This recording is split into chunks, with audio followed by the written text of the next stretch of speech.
Langsung berbincang-bincang dengan Pak Muhammad Yassin, Inspektur Jenderal dari Kementerian Agama dan juga Adi Irawan dari Indonesia Corruption Watch di pagi hari ini seputar pengangkatan Lukman Hakim Saifuddin menjadi Menteri Agama. Selamat pagi Mas Ade dan juga Pak Yassin. Selamat pagi, Assalamualaikum.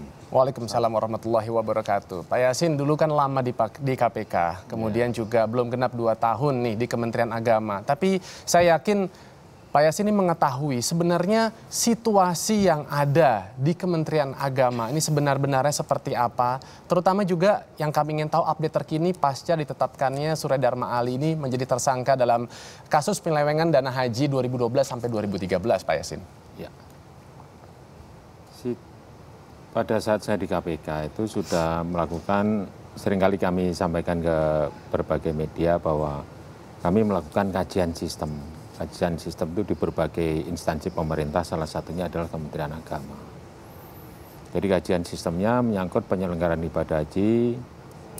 Aspek yang diteliti atau yang dikaji adalah aspek hukum atau legal aspek, kemudian aspek tata kelola atau bisnis proses dari penyelenggaraan ibadah haji, aspek SDM atau sumber daya manusia yang menyelenggarakan, yang jadi panitia penyelenggaraan ibadah haji, serta aspek kelembagaan itu struktur organisasi di dalam pelaksanaan ibadah haji. Ketemulah 48 titik temuan yang berpotensi menimbulkan korupsi apabila 48 titik temuan itu tidak segera diperbaiki. Antara lain apa aja tuh Pak Yassin?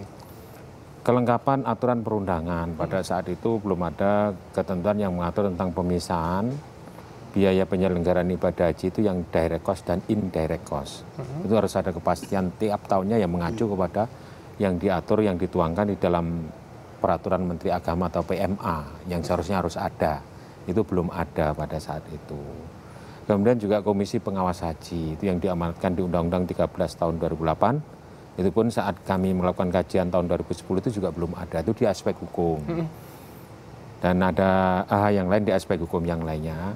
Kemudian di aspek bisnis proses itu yang menonjol adalah pemisahan antara uang setoran itu kan ada uang pokoknya kan. Betul. Atau prinsipalnya, dan juga ada bunga, nilai manfaat atau interest rate-nya itu harus dipisahkan. Normalnya atau yang legalnya itu berapa sih uang setoran itu ke Kementerian Agama? Itu sudah ditetapkan pada saat itu sekitar 20 jutaan. 20 jutaan. Setoran awal. Ya. Nanti pada saat tanggal pelunasan diharapkan orang tidak terlalu berat untuk melunasinya. Gitu. Tambahnya sekitar 10 juta atau paling tinggi 15 juta dari uang setoran awal itu. Baik. Itu memang amanat undang-undangnya seperti itu. Jadi pasal 21 Undang-Undang 13 tahun 2008 itu uang setoran awal atas nama Menteri Agama itu memang disebutkan di situ.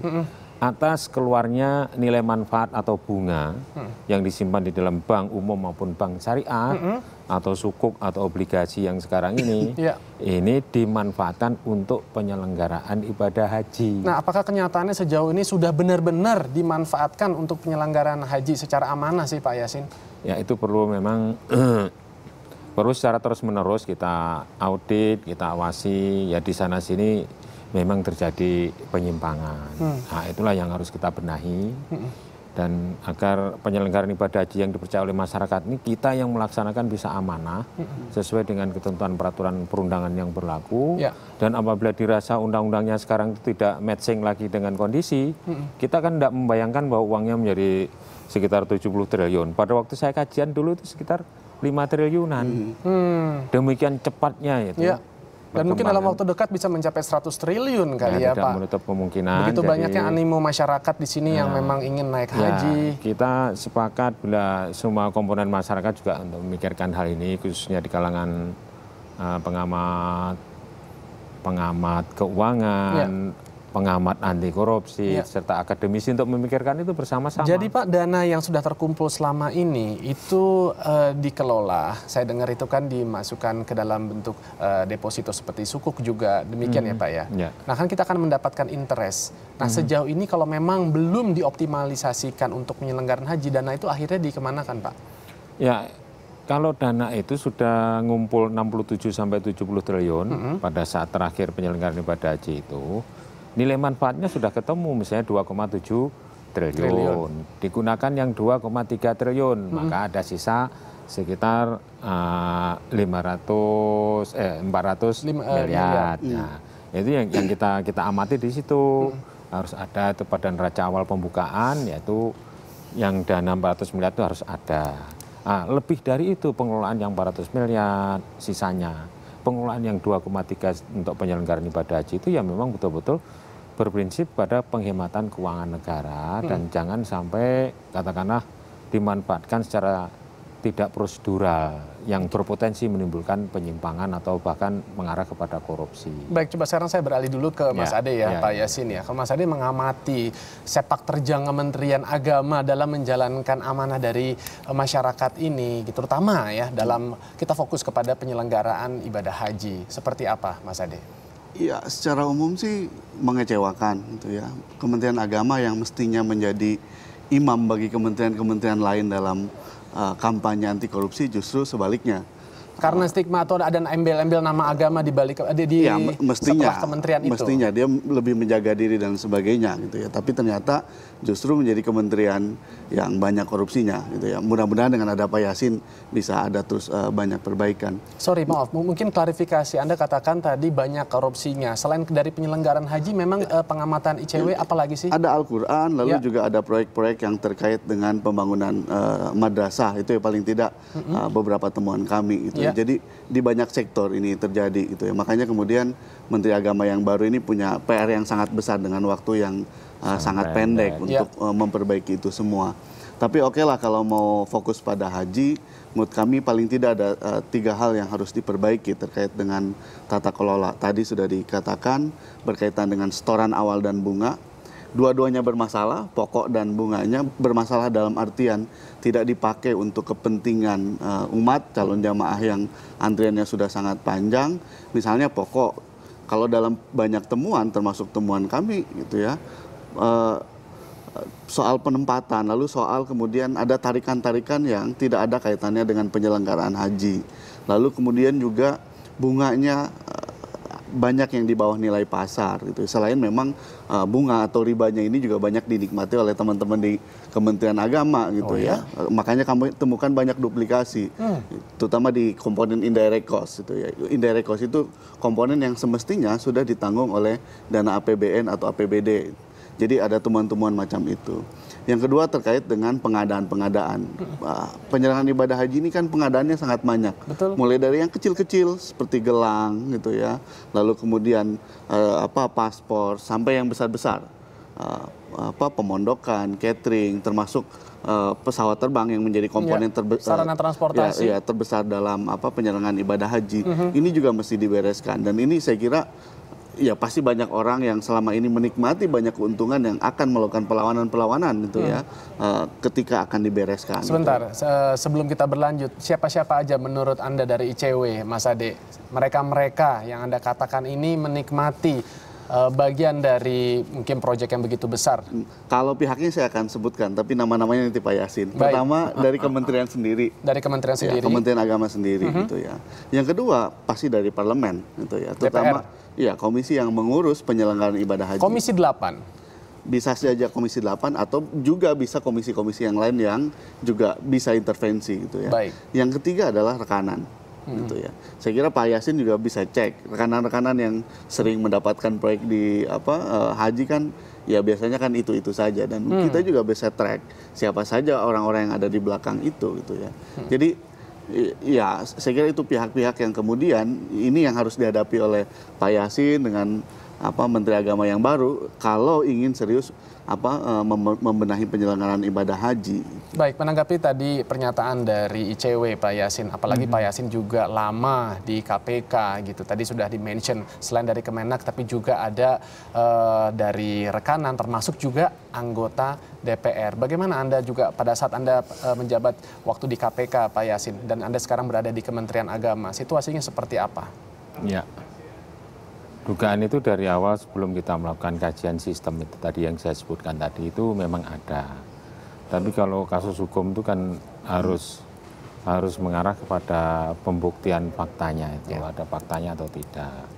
Nah, oleh karenanya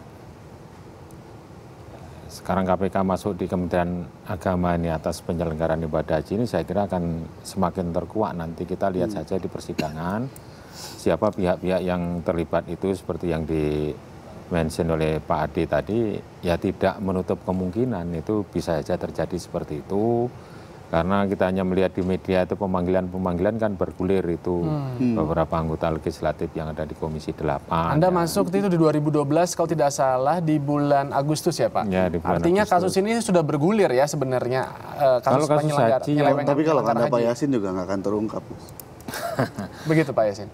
Ya, jadi kita sebutkan bahwa kasus ini kan kasus lama, sehingga untuk katakanlah merubahnya itu memang perlu fokus yang serius, kemudian meneliti tentang sebab-sebab atau identifikasi kasus-kasus yang muncul. Kalau sekarang KPK sudah masuk, ya kita tentunya yang dalam posisi sekarang untuk membenahi itu ya harus tentu ya bekerja sama dengan KPK. Kan ada sisi pencegahannya juga di sana. Gitu. Apa saja di langkah-langkah yang sudah dilakukan oleh Kementerian Agama untuk melakukan pembenahan ini? Di poin pengadaan seperti yang disebut oleh Pak Ade tadi, di Mekah itu sudah berubah. Ada pendaftaran, artinya pengumuman pendaftaran dari pemilik rumah. Jadi tidak semuanya syarikat atau asosiasi. Pemilik rumah pun juga boleh. Kemudian juga kita melakukan verifikasi itu kondisi dari gedungnya. Setelah itu kita meluruskan dan tidak meluruskan gedung-gedung itu. Yang kita luruskan kemudian dilakukan negosiasi, ada tim dari Dijen PAU yang melakukan negosiasi, tapi kita tempel terus dari Ijen. Ini salah satu bentuk untuk keikutsertaan kita dalam perencanaan gitu. Tapi tidak terlibat dalam hal yang tentunya yang menyimpang. Kita yang harus yang meluruskan. Kemudian negosiasi, harganya di bawah plafon, dapatnya hotel tuh jauh lebih bagus. Ya insya Allah ini jauh lebih bagus. Artinya yang kemarin ini kurang mampu untuk melakukan persuasif negosiasi gitu sehingga mendapatkan fasilitas yang lebih baik, atau justru malah apa ya, sebenarnya fasilitas sudah baik tapi kemudian semakin di markup gitu Pak? Ya tentunya banyak hal dari itu Pak. Ya banyak hal, atau mungkin kalau saya sebutkan secara kasar itu skenario memang sudah seperti itu. Sehingga katanya yang 5 rumah ada yang 3 jelek, 2 bagus harus disewa semua, misalnya pemilik 1 orangnya. Ternyata kan tidak, kita boleh memilih. Jadi bukan beli kucing dalam karung dapat apa aja harus dinikmati, tidak seperti itu ya Pak? Kita boleh mereject, boleh memilih, ternyata dapatnya insya Allah ternyata bagus. Bisa ya saat bagus. Ini. Kita mengunjungi satu persatu hotel itu, bukan kok katanya staff, bukan. Saya sendiri ikut terjun ke hotel-hotel itu. Itu poin pertama yang ada di Mekah, itu harus diikuti di Madinah dan di Jeddah seharusnya. Untuk prosedur itu, ini bentuk dari perbaikan di pengadaan. Lalu dari bentuk dari penggantian staf udah kita ganti. Jadi yang nakal, alhamdulillah itu Pak Agung Laksono sudah tanda tangani siapa-siapa yang nakal. Kita jelaskan bersama Sekjen. Terus kemudian kita replace dalam waktu dekat, mungkin sehari 2 hari ini sudah ganti pejabat-pejabat baru, ada yang eselon 2-nya juga baru, eselon 3, eselon 4-nya juga baru, yang nakal-nakal khususnya ya. Oh gitu. Itu bentuk real dari reform kita, komitmen kita. Apapun bentuk lembaganya, tapi kalau orang-orangnya tidak berintegritas itu percuma saja. Maka harus dimulai dari sekarang. Kalau nanti ada bentuk lain ya itu masalah lain gitu. Apakah mungkin pejabat yang kemarin ini sempat menjabat menurut Anda ini juga termasuk yang nakal tadi gitu ya Pak Yasin? Yang khusus jajaran di Dirjennya udah kita identifikasi, kan bekerja sama juga dengan PPATK siapa yang menerima aliran. Kalau saya mencoba mengingat kembali Dirjen Pengelolaan Haji dan Umroh itu kan Pak Anggito Abimanyu. Jagoan keuangan lagi gitu kan. Ya kan kami tidak. Beliau termasuk orang yang boleh dikatakan tadi yang nakal itu. Itu yang punya domain untuk mengatakan nakal dan tidak itu adalah dari aspek hukum, yaitu KPK. Kalau kita tidak bisa mengatakan hal yang seperti itu. Tapi kan yang artinya jelas, maksudnya KPK, Pak Yasin kan punya pengalaman cukup lama di KPK. Yang tahu kan Pak Yasin juga. Betul. Walaupun tahu tapi tidak saya state di media gitu loh. Kalau bagaimana dari Mas Ade dari ICW dalam mengamati mungkin tadi beberapa nama, salah satunya tadi adalah Anggito Abimanyu yang sekarang ini sudah memutuskan untuk mengundurkan diri. Bagaimana? Iya, kalau menterinya diduga terlibat, yang menjadi pelaksana teknis haji kan Dirjen Penyelenggaraan Ibadah Haji dan Umroh gitu ya. Jadi secara teknis dia pasti tahu paling tidak itu ya. Tahu apa yang terjadi atau yang dilakukan oleh atasannya, karena beliau juga yang punya misalnya otorisasi soal pengelolaan setoran awal, termasuk soal pengadaan. Ya, tapi perbaiki kalau saya salah, Mas Ade. Kalau nggak salah, masuknya Pak Anggito Abimanyu juga kurang lebih sama dengan Pak Yasin di tahun 2012, di mana pada saat itu anggaran ya sudah disahkan oleh DPR juga, termasuk juga dalam penentuan pihak-pihak yang terkait yang bekerja sama dengan Kemenak dalam hal ini tadi perusahaan-perusahaan ya seperti yang mengurusi bagian cateringnya, pemondokan dan lain sebagainya. Tapi perlu diingat dalam penyelenggaraan ibadah haji ini kan bukan cuma pada saat bulan haji saja gitu ya, pengadaan dan sebagainya, tapi juga harus ada uang yang dikelola yang cukup banyak. Ya. Gitu, yang setoran awal ini kan tidak dikelola hanya pada musim haji saja, walaupun idealnya uang itu keluar hanya pada musim haji. Tapi kan kalau melihat transaksi-transaksi ini kan banyak yang terjadi di luar bulan haji gitu ya. Termasuk misalnya soal dana abadi umat. Nah, ini kan wilayah-wilayah yang ada di bawah otoritasnya Dirjen dan Menteri Agama gitu. Jadi saya kira bukan cuma hanya dilihat misalnya, oh ini bulan hajinya 2012 sudah lewat dan sebagainya. Saya kira jangan dilihat sesempit itu, tapi dibuat lebih luas lagi yang saya katakan tadi soal pengelolaan keuangan, termasuk di dalamnya soal dana abadi umat. Nah, dengan diangkatnya Lukman Hakim Saifuddin menjadi Menteri Agama, walaupun hanya dengan waktu yang kita tahu kurang lebih hanya 4 bulan tersisa, apakah itu merupakan salah satu keputusan yang tepat yang dilakukan oleh Pak SBY? Kami berpikir tadinya Pak Yasin yang diangkat gitu ya, karena menurut kami lebih baik yang akan mengisi pos Kementerian Agama itu bukan dari partai politik. Diserahkan saja kepada orang-orang yang mengerti soal Kementerian Agama itu ya, dan independen dan profesional gitu ya. Walaupun memang kalau bicara soal Pak Lukman ya track record beliau cukup baik, cukup berintegritas. Walaupun kemudian sekali lagi dari partai politik begitu ya. Ya, walaupun ke depan saya kira pemerintahan ke depan lebih baik menjadikan Menteri Agama bukan dari partai politik. Walaupun memang problem mendasarnya ya itu soal waktu. Gitu. Makanya kemudian saya kira Pak Lukman harus belajar banyak, minta informasi banyak dari Pak Yasin untuk melakukan reformasi di Kementerian Agama, terutama dalam penyelenggaraan ibadah haji, supaya penyelenggaraan ibadah haji tidak terlalu banyak masalah. Ini kan kalau buat kesimpulan umum, penyelenggaraan ibadah haji kita kan mahal tapi buruk gitu ya. Dan ketika buruk, Allah Subhanahu Wa Taala yang disalahkan. Ada ujian ketika jamaah kekurangan makan, pondokan buruk atau transportasi buruk yang disalahkan oleh Allah, dan disalahkan Allah. Seolah-olah nanti jamaah dapat pahala karena masalah-masalah tadi. Jadi harapan Anda dengan kepemimpinan Pak Lukman Saifuddin ini menjadi Menteri Agama, apa harapannya Anda mewakili masyarakat Indonesia? Cuma beberapa bulan ya, saya kira tidak banyak. Lebih baik reformasi di internal, saya katakan tadi, kerjasama dengan orang-orang seperti Pak Yasin yang mengerti banyak gitu ya. Saya kira itu yang bisa dilakukan oleh Pak Lukman Hakim. Baik Mas Ade, kalau dari Pak Yasin terakhir, Pak Yasin, apa sih saran Anda atau rekomendasi Anda dari Inspektorat Jenderal ini kepada Menteri Agama kita yang terpilih? Ya, menanggapi statement Pak Mas Ade, ya terima kasih, tapi obsesi saya itu adalah perubahan untuk menjadi yang lebih baik, bukan jabatannya. Saya masuk Kemenak pun juga pakai open recruitment, walaupun itu harus melalui lembaga administrasi negara. Yang jelas, saya meyakinkan kepada Pak Menteri, biarlah saya tetap di Irjen untuk juga ikut membantu membackup perubahan-perubahan untuk short term ini ya, short term projection dan medium term, karena kalau yang merubah ada lembaganya itu harus ada undang-undangnya. Jadi untuk short term-nya harus lembaga Kementerian Agama, khususnya di Jen PAU yang melakukan penyelenggaraan ibadah haji ini harus dikelola oleh orang-orang yang punya kompetensi dan profesional dan punya integritas yang tinggi. Komitmennya adalah komitmen untuk memperbaiki atau merubah ya kondisi yang mungkin kurang ada kepastian hukum menjadi ada kepastian hukum yang berorientasi pada peningkatan kualitas layanan penyelenggaraan ibadah haji. Yang lain tidak ada. Kalau ada penyimpangan-penyimpangan, kita harus mengambil suatu tindakan tegas tuh. Mudah-mudahan Pak Menterinya setuju begitu. Jadi itulah yang harus kita capai dulu. Nanti apabila ada pemikiran, misalnya harus ada badan khusus mengenai pengelolaan keuangan atau penyelenggaranya, itu masalah katakanlah yang perlu kita kaji, kita analisis secara dalam, tentunya dengan bersama-sama komponen masyarakat termasuk masyarakat politik, akademisi maupun pengamat. Gitu, Baik, Pak demikian, Yasin. Pak ya. Ya, terima kasih banyak Pak Yasin dan juga Mas Ade atas pernyataan dan bincang-bincangnya di sini. Terima kasih sudah hadir di Indonesia Morning Show dan kita memang berharap walaupun hanya tinggal 4 bulan, Pak Lukman Hakim Saifuddin ini bisa memberikan satu perubahan baru karena kita ketahui Kementerian Agama ini sering kali menjadi satu sorotan karena embel-embel agama dan juga bagaimana kita bisa mengembalikan lagi Kementerian Agama ini untuk mendapatkan kepercayaan kepada masyarakat. Baiklah, setelah jeda berikut